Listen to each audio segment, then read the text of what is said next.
ਫਰਿੱਜਾਂ ਦੇ ਵਿੱਚ ਛਾਪਰਾਂ ਦੀਆਂ ਤਹਿਵਾਂ ਲਾ ਕੇ ਤੇ ਅੱਗੇ ਜਨਾਬ ਫਰਿੱਜਾਂ ਦੇ ਬੂਹਿਆਂ ਨੂੰ ਰੱਸੀਆਂ ਬੰਨਣ ਵਾਲੇ ਅੱਗੇ ਮੈਂ ਗੁਜ਼ਾਰਿਸ਼ ਇਹ ਕਰਾਂਗਾ ਕਿ ਮਿਹਰਬਾਨੀ ਕਰਿਆ ਜੇ ਕੁਰਬਾਨੀ ਅੱਲਾ ਰਸੂਲ ਦੀ ਰਜ਼ਾ ਵਾਸਤੇ ਦਿੰਦੀ ਹੈ ਨਾ ਤੇ ਜਿਹੜਾ ਹਿੱਸਾ ਇਸਲਾਮ ਆਂਦਾ ਉਹ ਆਪਣੇ ਵਾਸਤੇ ਰੱਖਿਆ ਜੇ, ਦੂਸਰਿਆਂ ਦਾ ਹਿੱਸਾ ਆਪਣੀ ਫਰਿੱਜ 'ਚ ਰੱਖਿਓ ਜੇ ਤੇ ਕੁਰਬਾਨੀ ਜਿਹੜੀ ਉਹ ਕਬੂਲ ਕੋਈ ਨਹੀਂ ਹੋਣੀ ਹੈ। ਮੇਰੀ ਗੱਲ ਯਾਦ ਰੱਖਿਆ ਜੇ, ਕਿਉਂਕਿ ਕੁਰਬਾਨੀ ਹਮੇਸ਼ਾ ਉਹ ਹੀ ਕਬੂਲ ਹੁੰਦੀ ਹੈ ਜਿਹੜੀ ਰੱਬ ਰਸੂਲ ਦੀ ਰਜ਼ਾ ਵਾਸਤੇ ਦਿੱਤੀ ਜਾਏ।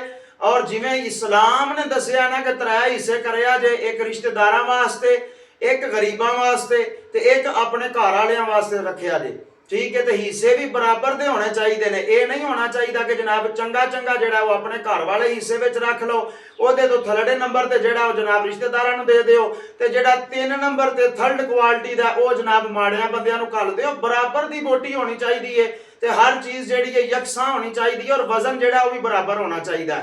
ਅਕਸਰ ਲੋਕ ਇਹ ਮਸਲਾ ਪੁੱਛਦੇ ਨੇ ਜਨਾਬ ਈਦ ਵਾਲੇ ਦਿਨ ਗੋਸ਼ਤ ਜਿਹੜਾ ਕੁਰਬਾਨੀ ਦਾ ਗੋਸ਼ਤ ਅਸੀਂ ਕਰਨੇ ਆ ਉਹ ਅਸੀਂ ਕਿੰਨੀ ਦੇਰ ਤੱਕ ਖਾ ਸਕਨੇ ਆ, ਮਸਲਨ 10 ਦਿਨ 15 ਦਿਨ 20 ਦਿਨ ਮਹੀਨਾ ਮਹਰਮ ਸਫਰ 'ਚ ਵੀ ਖਾ ਸਕਨੇ ਆ ਜਾਂ ਨਹੀਂ ਖਾ ਸਕਦੇ। ਤੇ ਸੋਚਣ ਵਾਲੀ ਗੱਲ ਤੇ ਇਹ ਵੇ ਮੇਰਿਆ ਵੀਰਾ, ਜੇ ਬੰਦਾ ਆਪਣਾ ਹਿੱਸਾ ਖਾਏ ਨਾ, ਆਪਣਾ ਹਿੱਸਾ ਰੱਖੇ, ਉਹ ਤੇ ਜਨਾਬ ਦਿਹਾੜੀ ਦੂੰ ਤੋਂ ਵੱਧ ਕੱਢਦਾ ਨਹੀਂ, ਉਹ ਤੇ ਮਰ ਕੇ 2 ਦਿਨ ਹੀ ਨਿਕਲਦੇ ਨੇ ਜੇ ਬੰਦਾ ਆਪਣਾ ਹਿੱਸਾ ਰੱਖੇ ਤੇ ਮਸਲਾ ਪੁੱਛਣ ਦੀ ਲੋੜ ਉਹਨਾਂ ਨੂੰ ਹੀ ਪੇਸ਼ ਆਉਂਦੀ ਹੈ ਇੰਜ ਦਾ ਜਿਹੜੇ ਕਿਸੇ ਦਾ ਹਿੱਸਾ ਵੀ ਫਰਿੱਜ 'ਚ ਰੱਖ ਕੇ ਤੇ ਅੱਗੋਂ ਜੰਦਰਾ ਮਾਰ ਲੈਂਦੇ ਨੇ ਤੇ ਜਨਾਬੇ ਵਾਲਾ ਉਹ ਲਾ ਕੇ ਰੱਸੀਆਂ ਬੰਨ ਕੇ ਤੇ ਜਨਾਬ ਫਿਰ ਉਹ ਨਿਜ਼ਾਮ ਜਿਹੜਾ ਉਹ ਸਰਕਟ ਸਿੱਧਾ ਕਰਦੇ ਰਹਿੰਦੇ ਨੇ।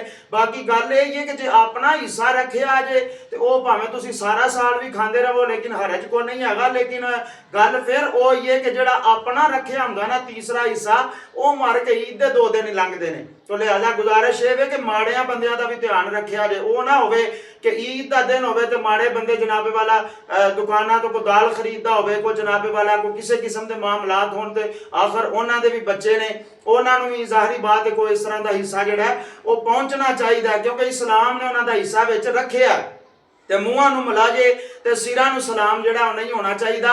ਲਿਹਾਜ਼ਾ ਕੁਰਬਾਨੀ ਕਰੋ ਅੱਲਾ ਰਸੂਲ ਦੀ ਰਜ਼ਾ ਵਾਸਤੇ, 3 ਹਿੱਸੇ ਉਹਦੇ ਕਰੋ, ਬਰਾਬਰ ਦੇ ਤੋਲ ਕੇ ਕਰੋ, ਇੱਕੋ ਜਿਹੀਆਂ ਬੋਟੀਆਂ ਕਰੋ ਔਰ ਫਿਰ ਜਨਾਬ ਇੱਕ ਹਿੱਸਾ ਜਿਹੜਾ ਰਿਸ਼ਤੇਦਾਰਾਂ ਨੂੰ ਦਿਓ, ਇੱਕ ਹਿੱਸਾ ਜਿਹੜਾ ਮਾੜਿਆਂ ਵਿੱਚ ਵੰਡ ਦਿਓ ਤੇ ਇੱਕ ਹਿੱਸਾ ਜਿਹੜਾ ਉਹ ਆਪਣੇ ਵਾਸਤੇ ਤੁਸੀਂ ਰੱਖ ਲਓ। ਅੱਲਾਹ ਤਬਾਰਕ व तआला ਦੀ ਜ਼ਾਤ ਬਾਬਰਕਾਤ ਅੱਛੀ ਨੀਅਤ ਨੂੰ, ਅੱਛੇ ਇਰਾਦੇ ਨੂੰ ਔਰ ਅੱਛੇ ਅਮਲ ਨੂੰ ਆਪਣੀ ਬਾਰਗਾਹ ਦੇ ਅੰਦਰ ਕਬੂਲ ਫਰਮਾਂਦਾ ਹੈ। अगर गल चंगी लगी हो तो लाइक करिया जे, मैसेज करके ख्यालात का इज़हार जरूर करिया जे ते दूसरे दोस्तों तक शेयर करके जरा पहुँचा दिया जे।